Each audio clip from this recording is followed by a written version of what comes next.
covering real estate technology just about a year and a half ago.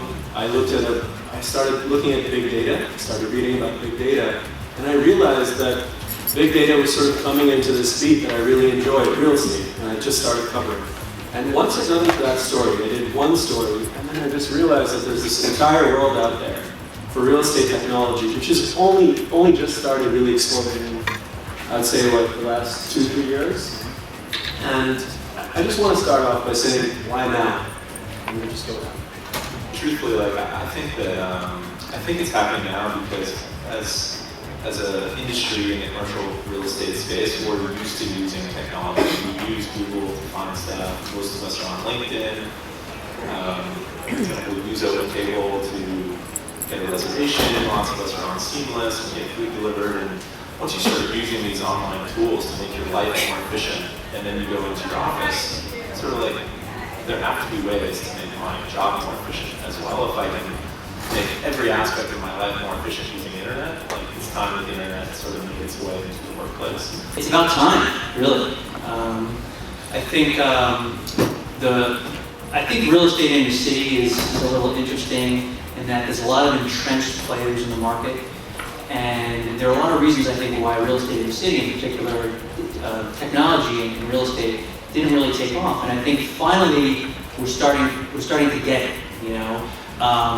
And I think it's not about that one app, or it's not about that one website, but it's building tools around all these things, you know, tools that are better for agents and creating new, unique marketplaces. But historically, the reason we haven't seen this in this space is data has been pretty difficult to access. There's been this asymmetric information advantage where you know something that I don't, and you can act on that more quickly. But increasingly, data is becoming publicly available. It's becoming digitized. It's machine readable.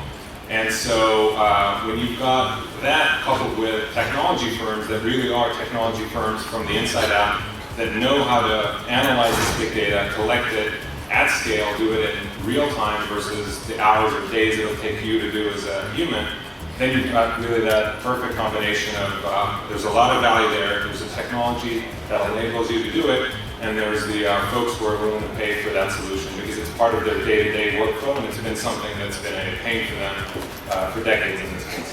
Just wait, our industry will change more over the next 2 years than it did in the last 10. Think about how much it changed over the last 10. In 2 years from now, entire remake of our industry, and it's coming out, and there's major disruption down the path over the next couple of years. My name is Anthony Kazazis, and I am the director of the NYC Network Group. And I want to thank you for coming out and supporting our 6th annual NYC Real Estate Expo. So ladies and gentlemen, without further ado, it's always an honor to present to you our keynote speaker, Michael Stoller.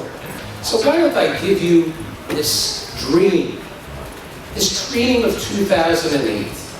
I remember in 2008 when Anthony's did an exhibit where he had 3 exhibitors. So look at 2014. He's at the New York Hilton. Look at the number of people who are here. What has happened? The world has changed, and that's what we're going to talk about. Are we a myth? What is 2015? One of my friends sent me a note. He says to me, "Since when did you become an economist?" I said, "No, that's Sam Chandler. I'm not an economist. I'm just the realist. I'm the one who's going to give you some ideas to say, are we in a bubble? Where are we? And what's happening?" And you'll evaluate it because each one of you will appreciate it because it relates to everyone sitting here, different parts of the city, different aspects of the real estate world, and so on. 3 years ago, 2 years ago, you could go to the buildings at 1410 Broadway from 38th to 42nd Street. You could spend $32 a foot and get office space. You might have been able to even go on the side street and pay $22 a foot. Today, those buildings are asking $55 to $60 a foot. Maybe everyone can talk about how they think the state is. What do they think is going on? How do they characterize it? Do you want to start us off, John? Why not? By far, the Manhattan commercial real estate market below 110th Street is out of control. It's just soaring, soaring, and soaring. And you wonder at what level does it level off and maybe come down a little when people realize you can't pay as much as people are paying. Someone both ends of the stick. I'm in the retail business, having Christini's, a supermarket business. And I'm also in the real estate business, and I want to get as much as I can get too. The market at this moment is in a very unusual state. There's consolidation, flight to efficiency and to economy from many law firms and other service firms. At the same time, that's compensated for by talent, technology, information, media, and systems.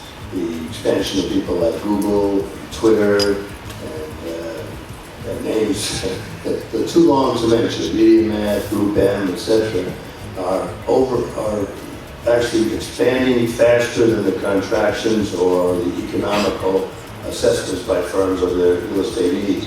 So we had the greatest absorption from an office standpoint in the last quarter, I guess, than we've seen in the last 5 years, so before that, 2007.